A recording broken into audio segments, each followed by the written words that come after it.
मैं नंदलाल उपाध्याय, शिक्षक, जनता सहयोग इंटर कॉलेज में खड़गपुर, आजमगढ़।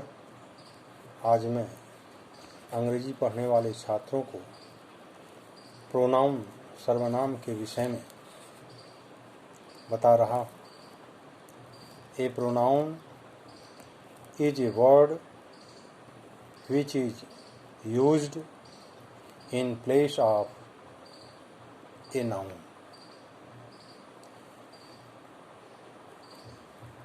संज्ञा के स्थान पर प्रयुक्त होने वाले शब्द को हम प्रोनाउन सर्वनाम के नाम से जानते हैं।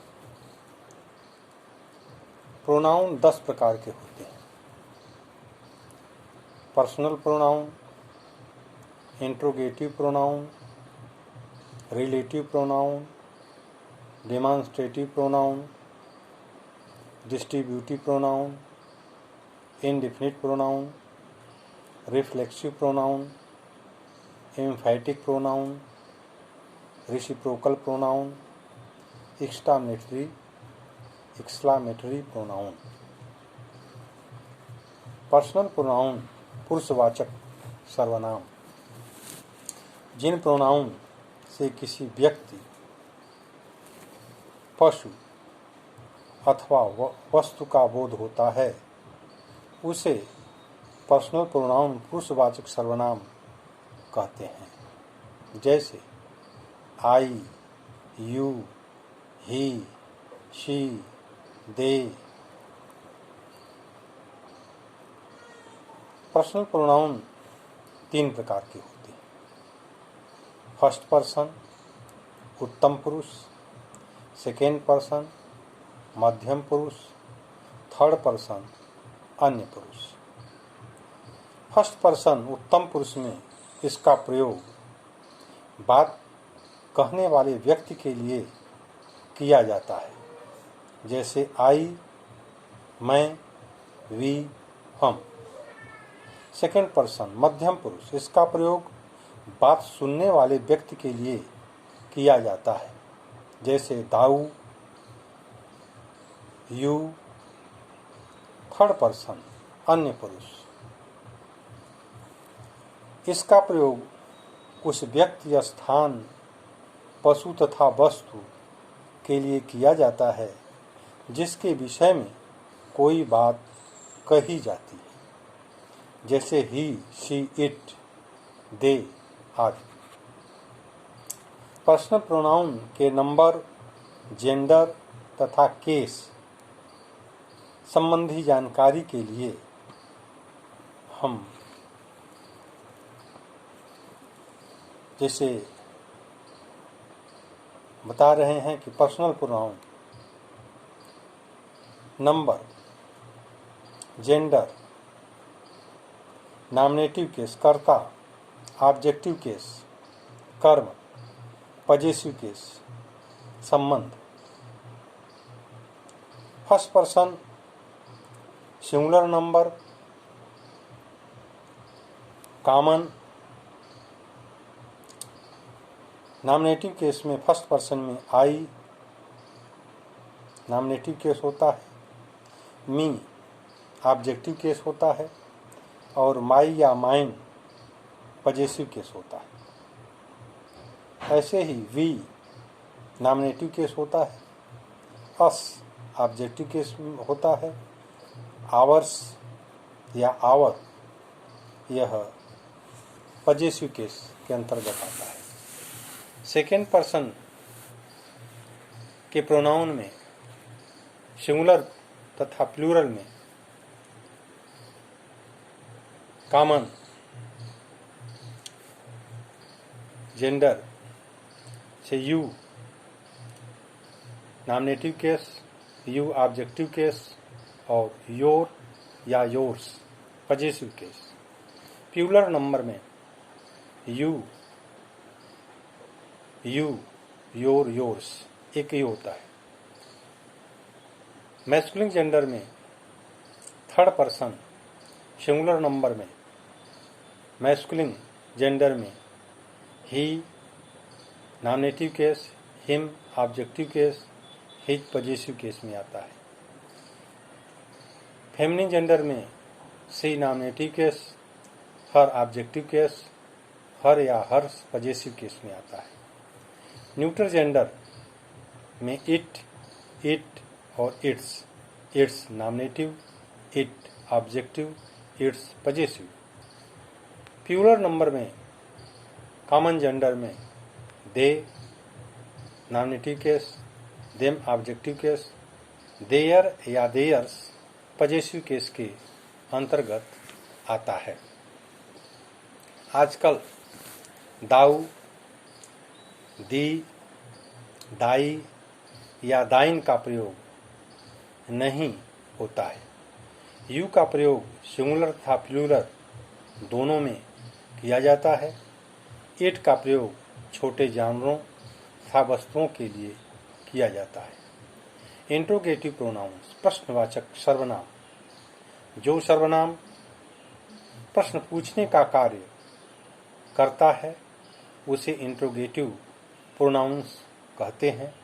ये pronoun who, whose, what, whom, which आदि होते हैं। जैसे who came here, which is your pen, या when do you, what do you, whom do you want। who, whose, whom, what, which A interrogative pronoun हैं। Relative pronouns संबंध वाचक सर्वनाम, जो सर्वनाम दो वाक्यों को जोड़ता है तथा अपने से पहले आने वाले नाउन या प्रोनाउन से संबंध बताता है उसे रिलेटिव प्रोनाउन संबंधवाचक सर्वनाम कहते हैं। जैसे नाउन या प्रोनाउन के साथ रिलेटिव प्रोनाउन संबंध प्रकट करता है, वह उसका एंटेसिडेंट होता है। यह भी ध्यान रखना चाहिए कि रिलेटिव प्रोनाउन का नंबर तथा जेंडर सदैव उसके एंटेसिडेंट के अनुसार होता है। जैसे I have lost the book which you gave me, this is the boy who crossed the river, where is the pen that I gave you, I know the man whom you helped yesterday। यहाँ हम ऊपर के वाक्यों में देखते हैं कि which, who, that, whom relative pronoun है और बुक, बॉय तथा मैन इनके एंटेसिडेंट है। डिमॉन्स्ट्रेटिव प्रोनाउन संकेतवाचक सर्वनाम, जो प्रोनाउंस किसी नाउन की ओर संकेत करता है उसे डिमॉन्स्ट्रेटिव प्रोनाउन संकेतवाचक सर्वनाम कहते हैं। ये चार हैं, दिस, दैट, दीज और दोज। जैसे this is my house, that is your book, these are my pens, those are your students। this, that, these, those demonstrative pronoun हैं जो क्रमशः हाउस, बुक, पेन्स तथा स्टूडेंट की ओर संकेत करते हैं। डिस्ट्रीब्यूटिव प्रोनाउन विभाग सूचक सर्वनाम, जो प्रोनाउंस वाक्य में प्रयोग किए गए व्यक्तियों या वस्तुओं में से प्रत्येक को सूचित करता है उसे डिमॉन्स्ट्रेटिव प्रोनाउन डिस्ट्रीब्यूटिव प्रोनाउन कहते हैं। जैसे take either of these two pens, neither of the two came here, each of us can play a part in building new India, none can help you, any of these 5 girls may take it. Either, neither, each, none, any शब्द distributive pronoun है। यहाँ यह भी स्पष्ट है कि कि either और नाइदर का प्रयोग दो के लिए, ईच का प्रयोग दो या दो से अधिक के लिए, एनी और नन का प्रयोग दो से अधिक के लिए किया जाता है। इंडेफिनिट प्रोनाउन, अनिश्चित वाचक सर्वनाम। जिस प्रोनाउन से किसी निश्चित व्यक्ति या वस्तु का बोध नहीं होता वे इंडेफिनिट प्रोनाउन अनिश्चयवाचक सर्वनाम कहलाते हैं। जैसे some boys were playing in the park, all were happy. इस प्रकार से nobody came to see him, one must do one's duty, many of the students were absent, none of his brothers helped him। हम ऊपर के वाक्यों में देखते हैं कि some, all, nobody, one, many, none शब्दों से किसी निश्चित व्यक्ति या वस्तु का बोध नहीं होता, अतः ये सब इंडेफिनिट प्रोनाउंस अनिश्चयवाचक सर्वनाम के रूप में जाने जाते हैं। रिफ्लेक्सिव प्रोनाउन, निजवाचक सर्वनाम। जिस प्रोनाउन से कार्य का प्रभाव कर्ता पर पड़ता है, प्रकट होता है, अन्य किसी पर नहीं, वे रिफ्लेक्सिव प्रोनाउन निजवाचक सर्वनाम कहे जाते हैं।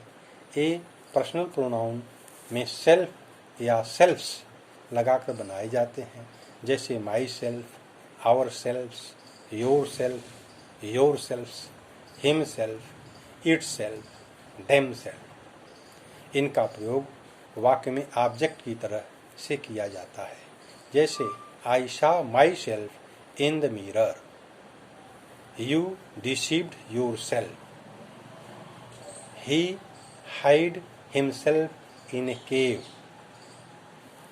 She shut herself, we taught ourselves to swim, they dressed themselves carefully। Emphatic pronoun, दृढ़ता सूचक सर्वनाम। जिस प्रोनाउन से दृढ़ता दिखाने अथवा जोर डालने के लिए किया जाता है उसे एम्फैटिक प्रोनाउन दृढ़ता सूचक सर्वनाम कहते हैं। रिफ्लेक्सिव प्रोनाउन की तरह एम्फैटिक प्रोनाउन भी पर्सनल प्रोनाउन में इटसेल्फ या सेल्फ्स लगाने से बनते हैं, जैसे myself, ourselves, yourselves, himself. जैसे I myself saw the thief, you yourself should go there, they themselves came here. Myself, yourselves, himself, themselves शब्द emphatic pronounce हैं। एम्फैटिक pronoun कर्ता के ठीक बाद आते हैं। इनका प्रयोग सामान्यतः कर्ता सब्जेक्ट के केस में इन अपोजिशन की तरह होता है। यदि इन्हें वाक्य में से हटा भी दिया जाए तो भी वो वाक्य से पूर्ण भाव प्रकट होता है। रेसिप्रोकल प्रोनाउन, परस्पर सूचक सर्वनाम। जो प्रोनाउंस परस्पर संबंध प्रकट करते हैं उन्हें रेसिप्रोकल प्रोनाउन कहते हैं। ये दो प्रकार के हैं, ईच अदर, वन अनदर। इनका अर्थ होता है एक दूसरे की। इनमें से ईच अदर का प्रयोग दो के लिए तथा वन अनदर का प्रयोग दो से अधिक के लिए किया जाता है, जैसे Gopal and Hari love each other, the students should help one another. इन वाक्यों में ईच अदर तथा वन अनदर शब्द रेसिप्रोकल प्रोनाउन है। एक्सक्लामेटरी प्रोनाउंस, विस्मयादिबोधक सर्वनाम। जब सर्वनाम में व्हाट का प्रयोग विस्मय या आश्चर्य प्रकट करने के लिए किया जाता है उसे एक्सक्लामेटरी प्रोनाउन कहते हैं। जैसे what's, you have lost your bag, what he has failed. इन वाक्यों में व्हाट का प्रयोग विस्मय प्रकट करने के लिए किया गया है, अतः दोनों वाक्यों में व्हाट एक्सक्लामेटरी प्रोनाउन है। बस आज यहीं तक, अब दूसरे दिन आगे बताया जाएगा।